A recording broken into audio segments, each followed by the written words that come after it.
ก็ไม่ไกลเกินหัวใจจะไปถึงยอดรอ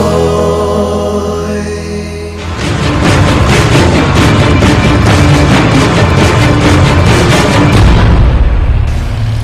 เรื่องราวของกลุ่มเขากะลาและความเชื่อเรื่องการติดต่อสื่อสารกับมนุษย์ต่างดาวเริ่มต้นขึ้นที่บ้านหลังนี้ครับ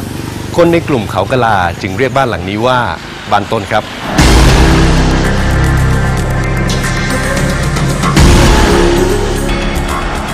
ในบ้านนี้มีสมาชิกประจำอยู่4คนครับพี่สุขใจจบปริญญาตรีด้านการจัดการลาออกจากตำแหน่งพนักงานองค์การโทรศัพท์จังหวัดสิงห์บุรีมาติดตามการสื่อสารกับมนุษย์ต่างดาว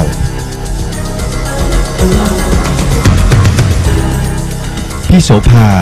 จบปริญญาตรีคณะบัญชีลาออกจากงานประจำในกรุงเทพตั้งแต่ปี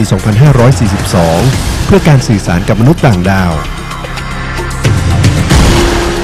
พี่สมจิตและพี่วาสนาพยาบาลสาวที่ยอมลาออกจากงานมาติดตามสัญญาณที่ส่งจากต่างดาวอยู่หลายปีแต่ขณะนี้กลับเข้าทำงานเช่นเดิมแล้วครับพี่สุดใจพี่สมจิตและพี่วาสนาเป็นพี่น้องกันครับและนอกจากนี้กลุ่มเขากะลายังมีสมาชิกอื่นอีกรวม60คนจากทั่วประเทศหลากหลายอาชีพการงาน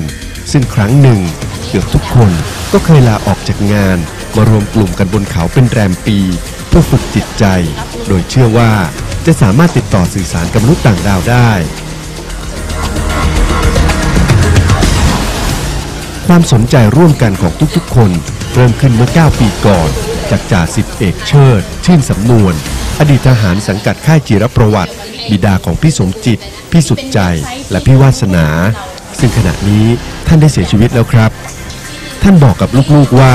สามารถติดต่อทางจิตกับมนุษย์ต่างดาวได้เมื่อเดือนธันวาคม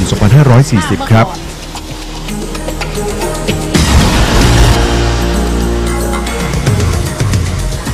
ก็พ่อก็สื่อว่าเขามาจากดาวดวงไหนเขาก็จะบอกว่าเขามาจากโลกุกตาปากระดิกกองเป็นคนละจักรวาลกับเรานะคะเป็นคนละดวงดาวกันแล้วก็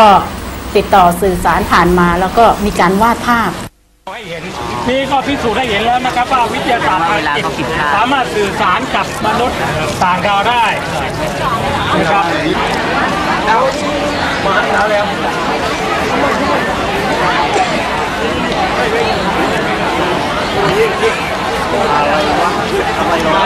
เฮ้ยใช่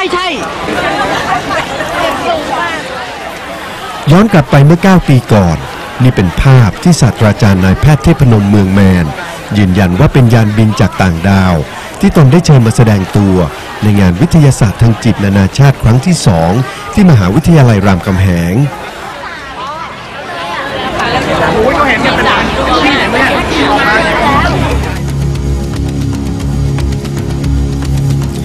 งานในวันนั้นจ่าสิบเอกเชิดชื่นสำนวนและครอบครัวเข้าร่วมงานและยืนยันว่า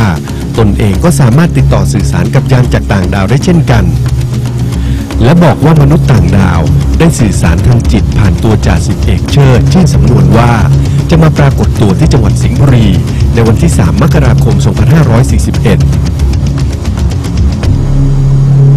ทุกคนก็หวังที่จะเห็นนะฮะยานจริงๆนะฮะผมเองก็หวังที่จะเห็นยานเหมือนกับพวกท่านนะครับส่งโทรจิตนะฮะไปเชิญ UFO ให้มาปรากฏแล้วเขาก็มาจริงๆให้ทบทำอีกนิดหนึ่งนะครับทุกคนเราก็จะเห็นเพราะฉะนั้นความใกล้เคียงในพุทธธรรมนายจนเมื่อถึงวันนัดหมายที่จังหวัดสิงห์บุรีก็มีผู้คนแห่แหนมารอชมยานบินจากต่างดาวนับหมื่นคนเพื่อพิสูจน์ความจริงด้วยตาตนเองเข้ามาปกคลุมถึงจังหวัดชุมพรจังหวัดนครราชสีมามีการส่งสัญลักษณ์ภาษามือเพื่อทักทายมนุษย์ต่างดาวแม้ว่าขณะนั้นจะยังไม่มีวัตถุใดๆปรากฏบนท้องฟ้าการบินก็ทำอย่างนี้ก็ได้นะครับเพื่อจะได้เป็นการสื่อว่าเรารับรู้การมาของเขานะครับยังรอรับการสื่อจาก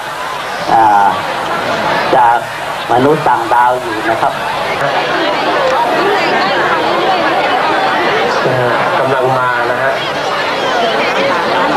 ต้องขอบคุณท่านนักพลังจิตต่างๆนะครับ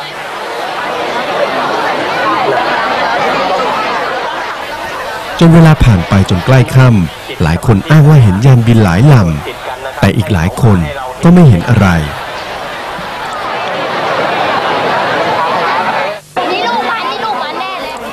และนี่เป็นภาพที่ช่างภาพสมัครเล่นบันทึกไว้ได้ในวันนั้นครับ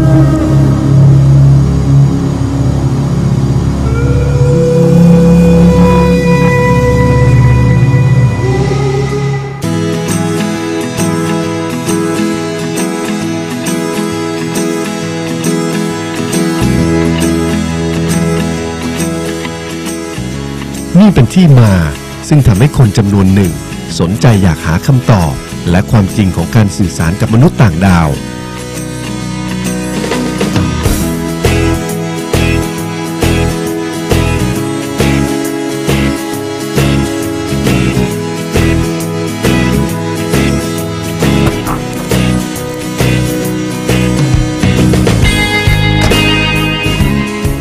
ท่านผู้ชมครับเนินเขาเล็กๆที่ท่านผู้ชมเห็นอยู่ด้านหลังผมนี้นะครับก็คือเขากะลาครับและบริเวณรอบๆเขากะลานะครับก็จะเป็นบริเวณพื้นที่ไร่ของชาวบ้านแล้วก็จะมีชุมชนชาวตำบลพระนอนอยู่ด้วยนะครับและถัดออกไปทางด้านนู้นนะครับก็จะเป็นบึงบรเพชรครับ เหนื่อยกับพักแต่ความฝันไม่เคยหมดไฟไม่มีอะไรที่มันง่ายได้ไม่มีอะไรที่แน่นอนแต่มีอะไรมากมาย